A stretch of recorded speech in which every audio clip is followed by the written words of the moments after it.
तो बिहार के मनीष कश्यप जी जो कि पहले रिपोर्टर थे, फिर वो जेल में चले गए कुछ हरकतों की वजह से। फिर वो बीजेपी ज्वाइन कर लिए, जो कि उनको काफ़ी गाली पड़ा। फिर उसके बाद बीजेपी से वो जन सुराज ज्वाइन कर लिए, और यहाँ भी वो इतनी बुरी तरीके से हारे, इतना घिस पिट के हारे हैं कि उसका तो कोई जवाब नहीं है। Hello everyone, welcome back to my channel. तो आज जो है मनीष कश्यप जो कि जन सुराज से खड़ा थे, वो हार चुके हैं। और इतना बढ़ चढ़ के फेंकने के बाद, लंबी लंबी हाँकने के बाद जन सुराज जो है 0 सीट लाई है पूरे बिहार में।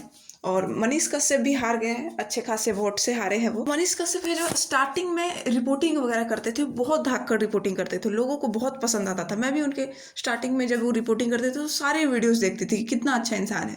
फिर वो कुछ चीज़ों से जो है वो जेल में चले गए।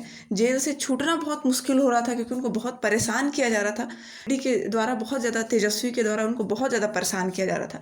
तो जिससे बचने के लिए वो बीजेपी में आ गए, क्योंकि बीजेपी उनको सेफ कर लेगी ये सब चीज़ों से। और जो कि हुआ भी, ये सब चीज़ों से फिर वो बच गए बिल्कुल भी। तो इसकी वजह से बीजेपी में उनको आना पड़ा मजबूरी में।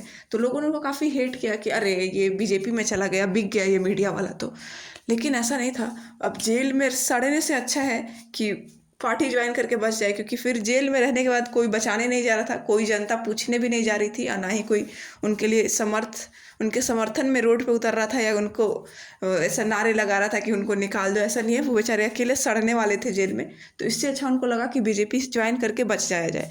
और बीजेपी ज्वाइन करने के बाद उन्होंने आरजेडी को बहुत गालियाँ दी। उन्होंने जन सुराज को भी कहा कि ये बिजनेस करने वाली पार्टी है, बस बिजनेस करने आई है बिहार में।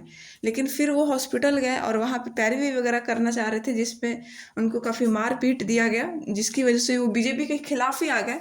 और जन सुराज जो है बहुत मुश्किल करके जन सुराज पार्टी ज्वाइन कर लिए। जन सुराज ज्वाइन करने के बाद वो बहुत प्रचार प्रसार किए, बीजेपी के अगेंस्ट बहुत बोलने लग गए, जो कि लोगों को पसंद नहीं आ रहा था कि कभी इधर कभी उधर कर क्या रहे हो भाई। मतलब इलेक्शन लड़ने के लिए ज़रूरी थोड़ी है कि किसी पार्टी का बुराई किया जाए।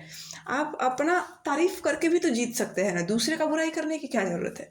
और इसके बाद से लोग काफ़ी इनको और हेट देने लगे कि एकदम दोगला निकला ये तो। और इलेक्शन इतनी बुरी तरीके से इनकी पार्टी हारी, लोग तो कह रहे कि अब क्या ये कुछ दिन में जनसुराज भी छोड़ के भागेगा, क्योंकि अब तो हार गया ये यहाँ से भी। अब कुछ या तो ये भागेगा या तो जनसुराज इसको खुद निकाल फेंकेगा। और हारने का रीज़न ये है कि इनको बहुत ही घमंडी है ये। इनका जो शब्द है, इतना ऊंची आवाज़, ऐसा लगता है जैसे ये कहाँ के राजा हो, कहाँ के प्रधानमंत्री हो। मतलब मैं अगर जेल गया तो 3 महीने में सरकार गिरा दूंगा लालू यादव का, और सरकार गिर गई तो इनको ऐसा लग रहा है जैसे मैंने गिराया, मैंने देखो मैंने कहा था और मैंने गिरा दिया। भाई वो तुम्हारी वजह से नहीं गिरा है, वो बीजेपी की वजह से गिरा है उनका सरकार। तो बहुत लंबी लंबी हाँकता है, फेंकता है ऐसे।